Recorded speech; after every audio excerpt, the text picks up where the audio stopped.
From our 7 Tasmania studios, your nightly news with Kim Miller begins now. Good evening, everyone. The company overseeing the development of the Macquarie Point Stadium is hitting out at the Planning Commission over its damning draft report. The whirlwind surrounding the project has also led to crossbenchers taking aim at state Labor for pledging its unconditional support.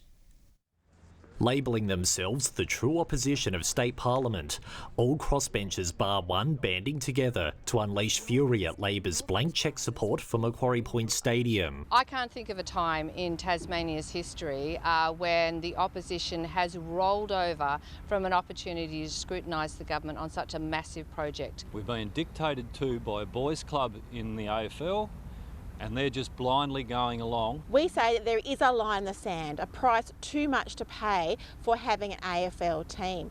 But Dean Winter insists it's been his party's position for some while. Our position is the same as I announced almost a year ago.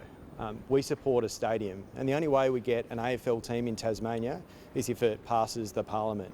The Planning Commission's draft report found the development's cost-benefit doesn't stack up, but its only focus on problems is being disputed by Macquarie Point Development Corporation after receiving legal advice. A draft integrated assessment report should be looking at the full range of matters, so both benefits and issues. The only independent who didn't take part in the opposition onslaught shares a similar view on the Commission's assessment. I think they've really underestimated the opportunity that it presents. Now that the proponent overseeing the stadium is detesting TPC's report, critics fear that could open the door for the Premier to ram through special legislation to bypass the current planning process. We know you're running Paul Lennon's pulp mill playbook on the stadium. Paul Lennon left office abruptly after his preferred Premier rating fell to 17%. Now, if I went down to 10%, I'd be still backing the stadium. A captain that's willing to go up or down with his ship. Anthony Dodd, 7 Tasmania News. An early morning crash has claimed the life of a woman in Devonport. The car was travelling eastbound on the Bass Highway when it left the road around 6:30, landing on its roof in the median strip near the Formby Road overpass. Emergency services unable to save the passenger, a woman in her 80s who died at the scene. The driver is recovering in the Northwest Regional Hospital. Concerns have been raised in Parliament about the future of ferry services to Bruny Island after Sealing's parent company flagged intentions to sell its tourism assets. Independent David O'Byrne asked what solutions the government was looking into. The service has changed significantly since you awarded the tender. It's not working. Will you move in to re-tender the service? What we are doing and will continue to do is to have a sensible discussion with the provider and the Bruny Island community to come to a landing that is fair and reasonable. The Transport Minister says the government won't move in to re-tender the service.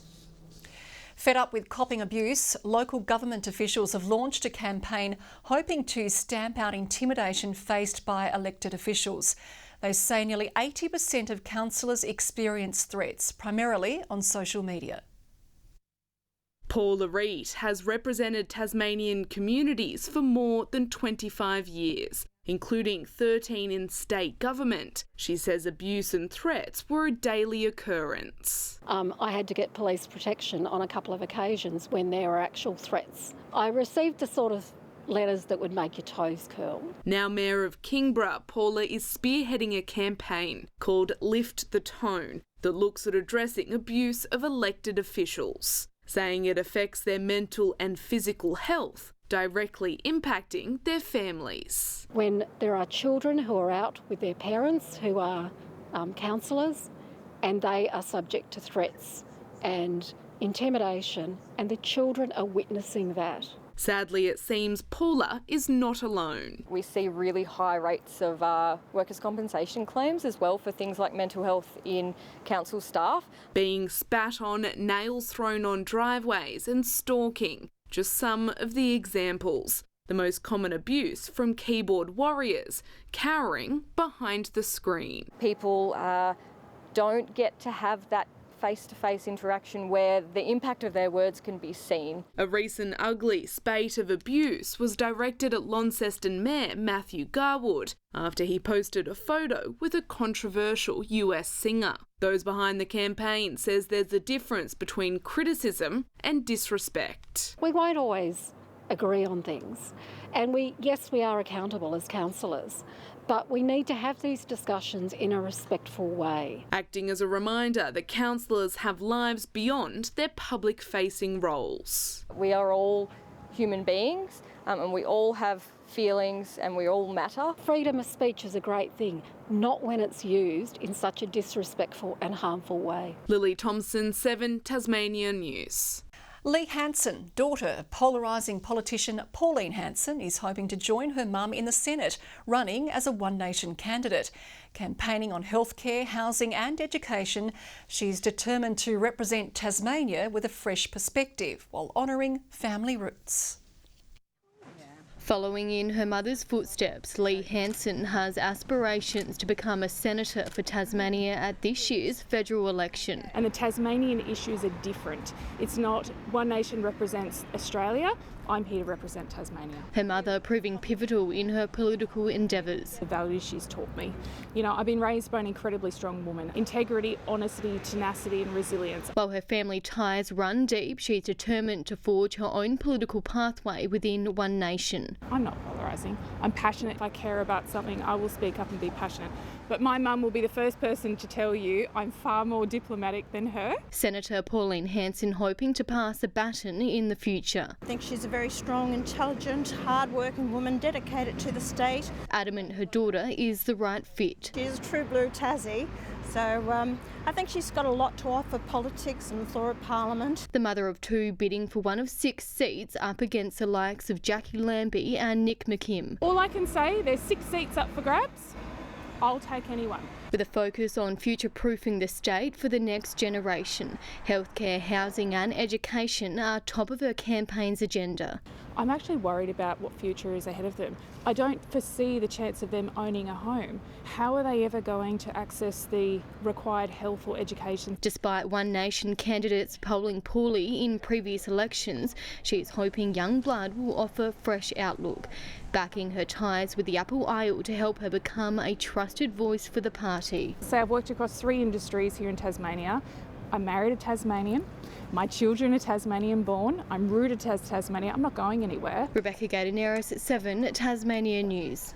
Some of Tasmania's peak industry groups aren't letting the US tariffs dampen their economic outlook, calling for cooler heads to prevail and choosing to see the potential conditions created by the changes as ripe for opportunities.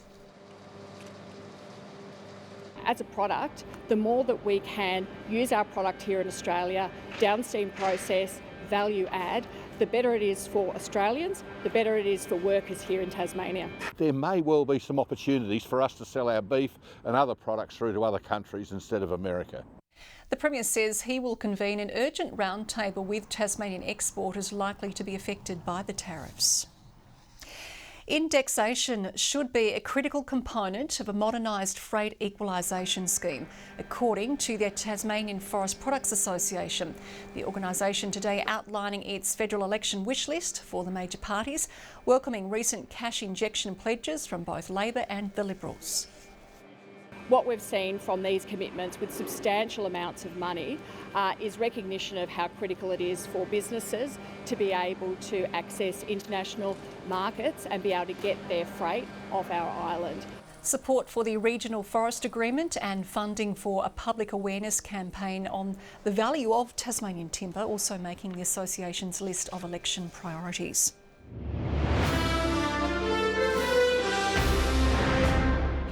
Tasmanian students are overcoming barriers to reading by sharing stories with 4-legged classmates.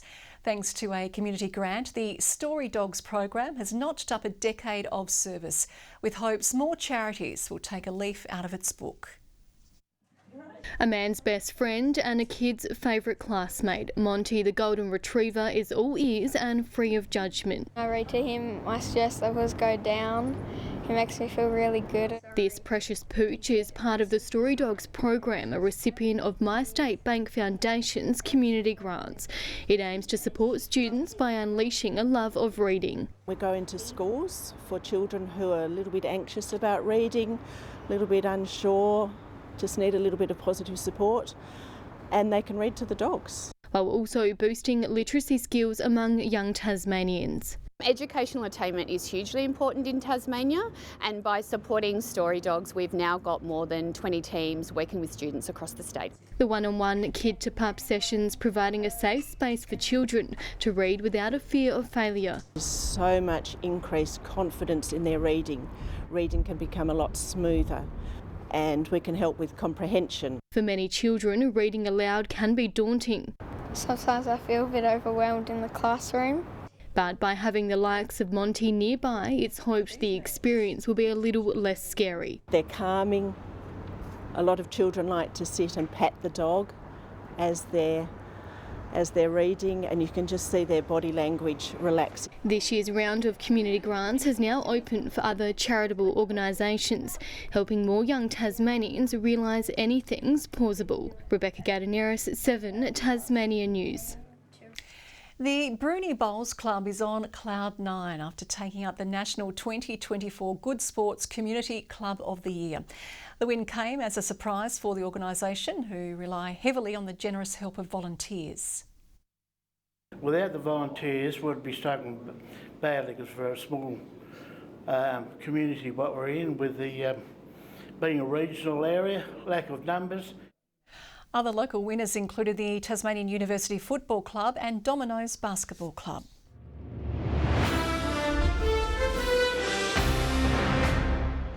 Another one bites the dust for the Tasmanian Tigers WNCL side as Heather Graham prepares to move back home to Perth. The decision wasn't an easy one for the all-rounder, who scored more than 1,000 runs over 5 seasons.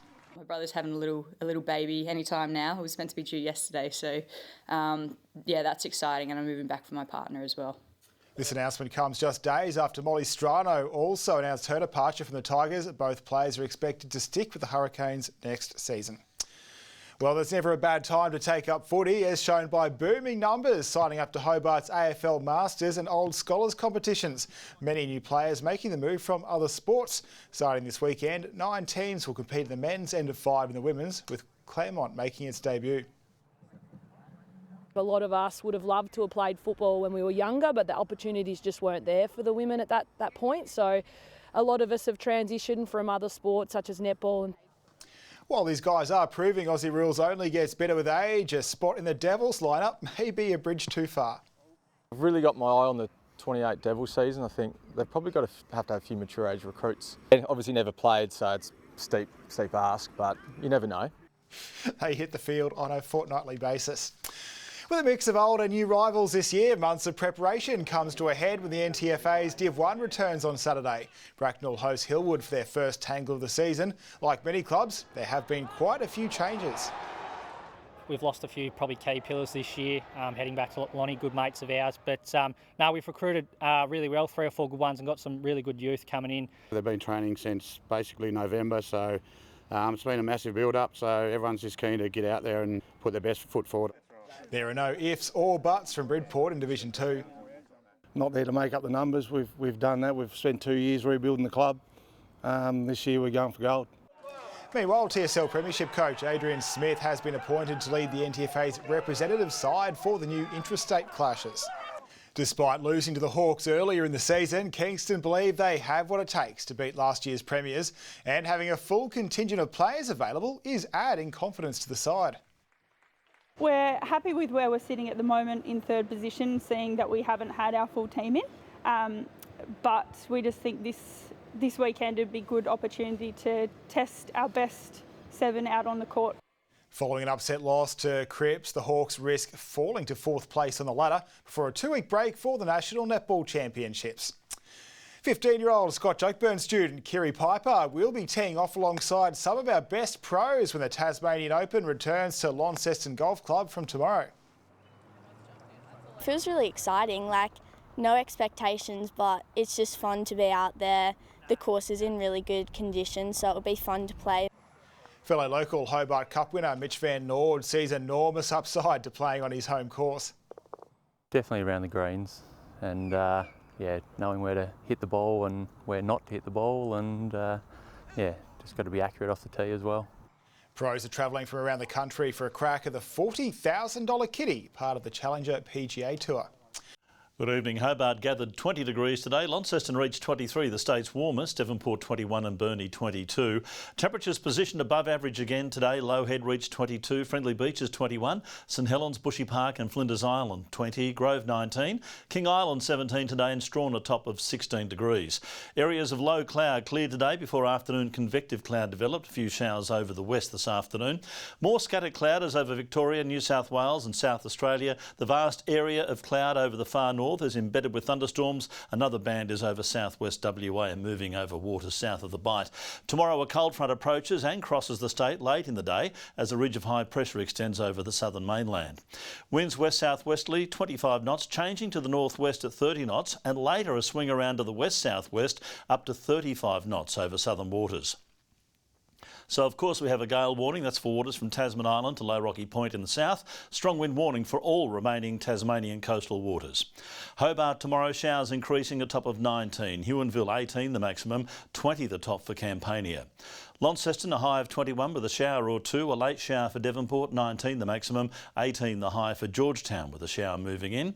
A sunny morning but showers developing over Bruny, 18 the top, 16 for Strawn, rain increasing, shower for Wynyard at 18 degrees.